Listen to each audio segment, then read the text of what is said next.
राकेश भाई यार मैं क्या कह रहा हूँ ना कि इस बार का जो लैन फाइनल्स है, मैं कह रहा हूँ कि 200 से ज्यादा क्रिएटर्स के आने के चांसेस है। 200 भी मैं कम बोल रहा हूँ।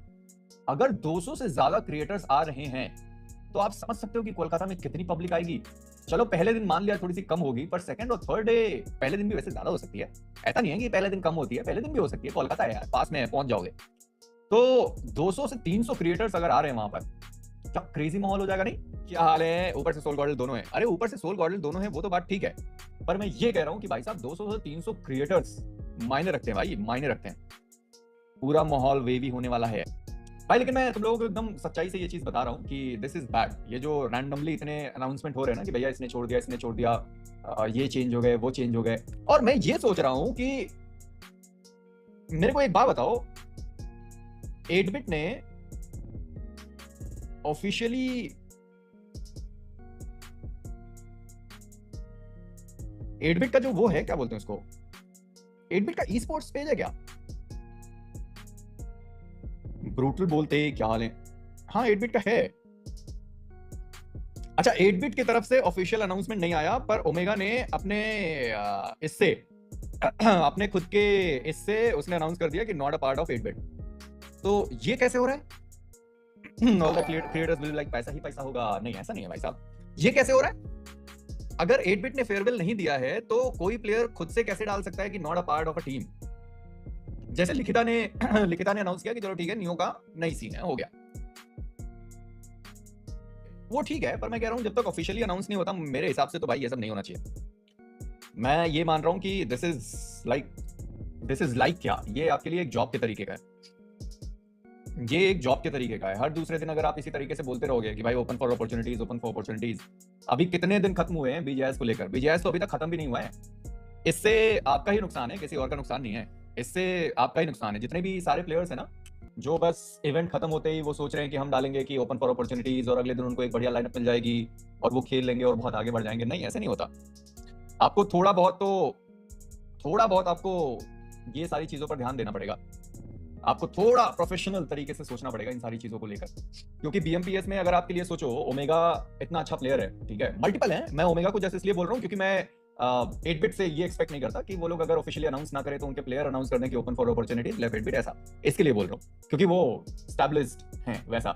अभी आप बोलोगे कि रेवेनेंट और उनके लिए मैं कुछ क्यों नहीं बोल रहा, क्योंकि उनके प्लेयर्स ने नहीं डाला। स्प्रे गॉड ने भी नहीं डाला कि not a part of this और दैट। इंस्टा स्ट्रीम पे बोला या नहीं बोला वो मुझे नहीं पता, पर मैं इंस्टा की बात कर रहा हूँ कि इंस्टा पे ऐसा तो खासकर नहीं वर्क करेंगी। और मैं तुम लोगों को बीएमपीएस का इसलिए इतना ज्यादा भार डाल रहा हूँ, इसलिए बीएमपीएस का इतना ज्यादा भार डाल रहा हूँ क्योंकि एक्चुअली में बीएमपीएस है, सीरियस हो जाओ। खैर छोड़ो, जैसा भी है। पर मैं ये कह रहा हूँ कि इतने फ्रीक्वेंट चेंजेस प्लेयर्स को करने से पहले एक बार के लिए सोचना चाहिए, इन माय पर्सनल ओपिनियन। 15 अप्रैल को कोई केस हियरिंग है बीजीएमआई रिलेटेड? शेख भाई नो आइडिया, इन सारी चीजों से मैं बड़ा दूर रहता हूँ। हम खाली अपनी कास्टिंग पे फोकस करते हैं। जमाने में क्या चल रहा है उससे अभी हमारा लेना देना नहीं है वैसा। Welcome Chhota Mitra family. Talking about past, you think Gordon would have won the ACL 25 if and only Gordon would have not replaced him with Zab. They were close. Love your committee. Thank you so much Nikhil भाई। वो तो हम वैसे भी बात कर ही रहते हैं इसके बारे में, तो हमने बहुत लंबी चौड़ी बात करी है कि सिंप जब खेल सकता था तो उसी को खिलाने की जरूरत थी। चेंज नहीं करते तो भी ठीक था, पर ठीक है अब तो हो गया है ना। क्या मतलब बैन आने वाला है? अरे यार तुम लोग कितने कितने गंदे हो यार तुम लोग। भाई स्काई का इवेंट हट गया।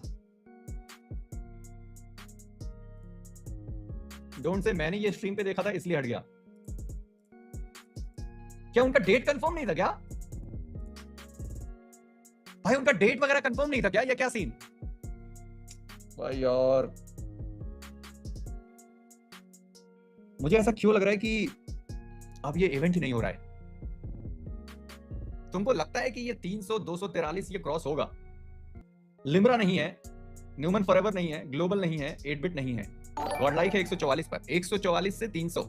मैं ये कह रहा हूं कि अगर एक्सपार्क नहीं भी है इस प्रॉपर इसमें, तो गॉडलाइक क्या 18 मैचेस में इतने पॉइंट्स निकाल सकती है कि वो 300 क्रॉस कर जाए?